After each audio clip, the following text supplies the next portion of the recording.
Selamat datang di podcast Beraksi. Kali ini kita bakalan bincangkan tentang analisis isu-isu kontemporer. Sebagaimana teman-teman ketahui, isu kontemporer itu yaitu suatu pokok persoalan yang terjadi pada masa sekarang dan diakibatkan oleh perubahan-perubahan di lingkungan strategis. Beberapa isu yang hangat dan sedang terjadi di Indonesia saat ini, diantaranya seperti skema dana pensiun yang berubah, fluktuasi harga BBM, dan tentu saja yang berkaitan dengan korupsi. Baru-baru ini atau beberapa bulan yang lalu, saya sempat membaca salah satu artikel di CNBC. Bupati Bogor Ade Yasin jadi tersangka gegara suap auditor BPK. Kalau dikaitkan dengan kita sebagai CASN, hal ini tentunya menarik untuk kita bahas. Karena kita sebagai ASN, utamanya kita yang bekerja di inspektorat, sebagai auditor ataupun PPUPD, akan sangat berkaitan dengan hal-hal semacam ini. Terutama nantinya jika kita berhadapan dengan objek pemeriksaan kita. Yang menarik lagi untuk kita bahas selain suap, mungkin teman-teman mendengarkan kata gratifikasi. Bagaimana pendapat teman-teman antara suap dan gratifikasi ini? Kalau berbicara mengenai gratifikasi, kalau gratifikasi menurut saya itu adalah pemberian berbentuk uang atau barang yang mempunyai tanda kutip itu maksud terselubung. Pemberian itu dimaksud untuk mempengaruhi suatu kejadian itu dari A ke B, misalnya mempengaruhi objektivitas, mempengaruhi professional judgment seseorang. Jadi menurut saya itu sangat berbahaya karena keputusan yang tidak objektif, keputusan yang tidak didasari oleh kejujuran dan integritas itu akan cepat atau lambat mendatangkan masalah. Lalu menurut teman-teman, apa perbedaan yang paling utama antara gratifikasi dan suap itu? Pada dasarnya setiap gratifikasi itu dianggap suap.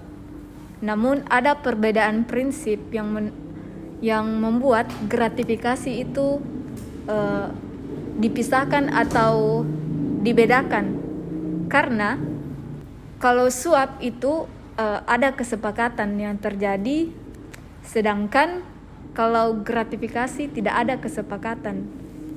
Suap dan gratifikasi ini biasanya terjadi pada penyelenggara pemerintahan atau yang berkaitan dengan pengambilan keputusan sehingga mempengaruhi akuntabilitas, transparansi, dan integritas yang melekat dalam jabatannya.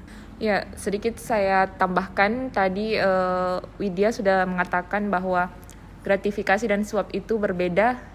Bedanya itu terletak pada adanya kata kesepakatan. Contohnya, misalnya jika ada seseorang yang datang menemuinya untuk minta dipromosikan, lalu oknum tersebut mengiming-imingi sesuatu, jika dirinya berhasil dipromosikan, maka jika itu terjadi bisa disebut sebagai perbuatan suap menyuap, karena terjadi kesepakatan di situ.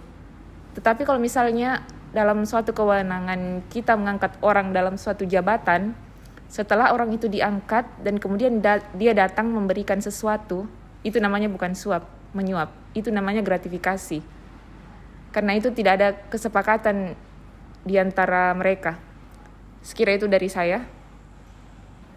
Menarik dari penjelasan teman-teman tadi, dari Kak Widya dan juga Kak Iva, dan juga Bang Panda tadi sebelumnya tentang gratifikasi dan suap.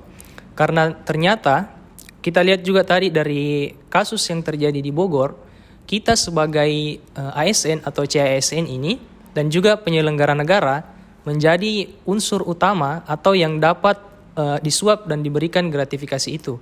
Terus kalau pendapat teman-teman sendiri, bagaimana sebenarnya kita sebagai ASN ini dapat membentengi diri terkait gratifikasi dan suap ini? Mungkin ada teman-teman yang bisa memberikan pendapatnya. Sebagai CASN atau ASN, untuk membentengi diri dari gratifikasi, kita lebih dulu memahami apa itu gratifikasi.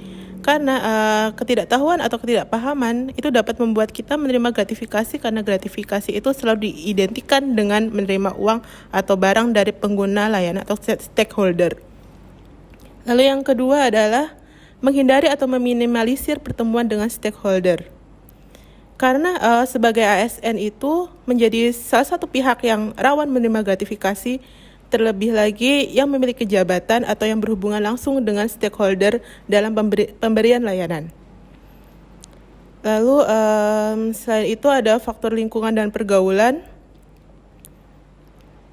Dan kita sebagai seorang ASN jangan ragu dalam menolak pemberian atau gratifikasi. Kalau perlu kita laporkan apabila terjadi gratifikasi. Mungkin bagi teman-teman yang lain bisa menambahkan. Berkaitan dengan tugas pokok dan fungsi kita sebagai auditor ataupun pengawas penyelenggaraan urusan pemerintahan, bagaimana menurut teman-teman ketika kita dihadapkan pada suatu kondisi, kita sedang melakukan pengawasan atau pemeriksaan, baik itu di tingkat OPD maupun desa, dan seseorang memberikan kita hadiah, apakah itu makanan, berupa fasilitas kah, atau dalam bentuk lainnya. Apakah sebaiknya kita langsung menerima? Ini sangat berkaitan dengan gratifikasi dan suap. Menurut saya, jika saya yang dihadapkan pada situasi tersebut, pastinya kita harus tolak dulu. Tapi jika keadaan memaksa, kita bisa menerima, tapi sebaiknya apa yang diterima itu segera dilaporkan ke KPK. Mungkin seperti itu. Saya sepakat sekali dengan apa yang dikatakan oleh Kak Iva. Tapi Kak Iva, kita juga perlu tahu di sini bagaimana sih sebenarnya Kak Iva untuk tahap-tahap untuk melaporkan gratifikasi itu di KPK. Apakah langsung ke web atau langsung ke kantor atau bagaimana Kak? Ya, cara melaporkannya tentu saja sudah mudah ya, apalagi di zaman yang serba online ini.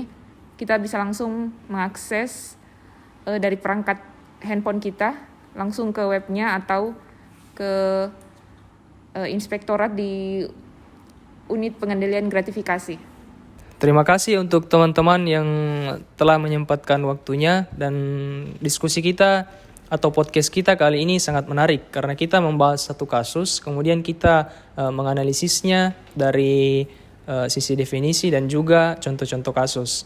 Semoga dengan adanya podcast ini dapat memberikan pemahaman dan juga memberikan manfaat, terutama dalam hal membedakan antara gratifikasi, suap, dan cikal bakal korupsi lainnya.